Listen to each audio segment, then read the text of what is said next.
নমস্কার বন্ধুরা, সামনেই আসতে চলেছে দশহারা মনসা পুজো। এই পুজো বাংলার অন্যতম প্রাচীন ও ঐতিহ্যবাহী একটি ব্রত। এটি মূলত জ্যৈষ্ঠ মাসের শুক্লপক্ষের দশমী তিথিতে পালিত হয়। তবে এই বছর জ্যৈষ্ঠ মাস মল মাস হওয়ার দরুন তা আষাঢ় মাসে পড়েছে। কিন্তু এই বছর আবার অমাবস্যার মধ্যে এই দশহারা মনসা পুজো বা গঙ্গা পুজো পড়ে গিয়েছে। তাই অনেক বন্ধুর মনেই প্রশ্ন রয়েছে যে অমাবস্যার মধ্যে কি মনসা পুজো করা যাবে? কবেই বা করব এই মনসা পুজো? আষাঢ় মাসে মনসা পুজোর তারিখ ও সময় কি রয়েছে? মনসা পুজোর কি কি উপকরণ লাগছে? মনসা পুজোর মন্ত্র, বাড়িতে আপনারা নিজের মতন করে সহজ সরল উপায়ে কিভাবে পুজো করবেন, মনসা দেবীকে তুষ্ট করতে কোন ফুল ফল বা ভোগ প্রসাদ অর্পণ করবেন, সমস্তটাই রয়েছে আজকের ভিডিওতে। তো চলুন বন্ধুরা, আর দেরি না করে ভিডিওটি শুরু করা যাক। যদি আমার চ্যানেলে নতুন হয়ে থাকেন অবশ্যই চ্যানেলটি সাবস্ক্রাইব করে এবং ভিডিওতে একটি লাইক করে শেষ পর্যন্ত সাথে থাকবেন। আশা করি ভিডিওটি আপনাদের জন্য খুবই হেল্পফুল হবে। ভিডিওটির মূল পর্বে যাওয়ার আগে মনসা দেবীর অশেষ কৃপা পেতে কমেন্ট বক্সে লিখুন জয় মা মনসা দেবীর জয়। মা গঙ্গা দেবীকে স্মরণ করে কমেন্ট বক্সে লিখুন জয় মা গঙ্গা। শাস্ত্রমতে দশহারা তিথি পূর্ব 10 জন্মের কৃত পাপ এবং এই জন্মের 10টি পাপ হরণ করে। ভিডিওটির মূল পর্বে যাওয়ার আগে জানিয়ে রাখি কেন আপনারা মনসা পুজো করবেন। সর্পদংশনের হাত থেকে রক্ষা পেতে আপনারা অবশ্যই মনসা পুজো করুন। পরিবারের সুখ সমৃদ্ধি এবং সন্তানের মঙ্গল কামনায় মনসা দেবীকে সন্তুষ্ট করলে জীবনের বিপদ আপদ দূর হয়। গঙ্গা পুজোর সঙ্গে এই দিন মা মনসারও পুজো করার রীতি রয়েছে। এই দিন প্রধান ধর্মীয় কর্ম হলো গঙ্গা স্নান এবং 10 ফুল 10 ফল আর 10 প্রদীপ জ্বালিয়ে মা গঙ্গার পুজো করা। আপনারা গঙ্গায় গিয়ে স্নান করলে এই দিনে 10 জন্মের অর্জন করা সব পাপ ক্ষয় হতে পারে। অযুত অশ্বমেধ যজ্ঞের যে ফল লাভ করা যায় সেই ফল এই দিনে আপনারা গঙ্গা স্নান করলে লাভ করতে পারেন।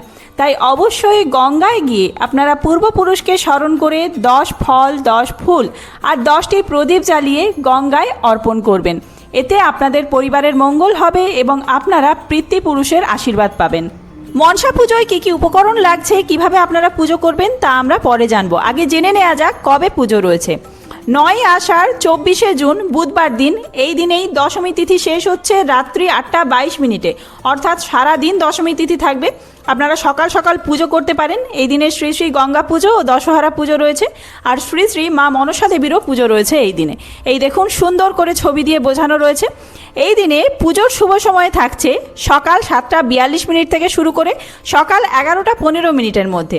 এই সময়টি অত্যন্ত শুভ। এই সময়ের মধ্যে আপনারা পুজো করে নিতে পারেন। মা মনসার পুজো কিন্তু সকাল সকালই করা ভালো। এছাড়াও এই আষাঢ় মাসে আরও একটি মনসা পুজো রয়েছে আষাঢ় মাসের সংক্রান্তির দিন 32শে আষাঢ় 17ই জুলাই শুক্রবার। এই দিনে অষ্টনাগ পুজো আরম্ভ হবে এবং শ্রী শ্রী মনসা দেবীর পুজো রয়েছে। এই দিন পুজোর শুভ সময়ে থাকছে সকাল 5টা 56 মিনিট থেকে শুরু করে সকাল 9টা 31 মিনিটের মধ্যে। এই সময়ের মধ্যে আপনারা পুজো করে নেবেন। মা মনসা দেবীর পুজো করতে কি কি উপকরণ লাগবে? সিঁদুর, ঘট, মনসা গাছ বা তাহার ডাল অথবা মা মনসা দেবীর একটি ছবি। পূজার জন্য আপনারা মধুপর্কের বাটি একটি, মধু, ঘৃত, দধি, তিল, হরিতকি, পুষ্প, দূর্বা, তুলসী পাতা, বেল পাতা, ধূপ, দীপ, বড় নৈবেদ্য একটি, অষ্টনাগের নৈবেদ্য 8টি, কুচা নৈবেদ্য একটি, উচ্ছে, দুগ্ধ। এই দিনে মা মনসা দেবীকে 10 রকমের ফুল, 10 রকমের ফল এবং 10টি প্রদীপ জ্বালিয়ে পুজো করার রীতি রয়েছে। এই কারণেই এটি দশহারা মনসা পুজো নামে পরিচিত। আপনারা 10 রকম প্রদীপ বা 10 রকমের ফুল না দিতে পারলেও 10 রকম ফল অবশ্যই নৈবেদ্যে দেওয়ার চেষ্টা করবেন। যারা বাড়িতে পুজো করছেন নিজের মতন করে, তাদের এত কিছু উপকরণের দরকার নেই। দেবী মনসার একটি মূর্তি, যদি মূর্তি না থাকে তাহলে মাটির ঘট বা মনসা গাছের যে ডালযুক্ত কাঁটাযুক্ত গাছ হয় সেই গাছ, এই গাছেও আপনারা পুজো করতে পারেন। দেবী মনসাকে দুধ, কলা, ধান, দূর্বা এবং বিভিন্ন মিষ্টি আর ফলের নৈবেদ্য দেওয়া যায়।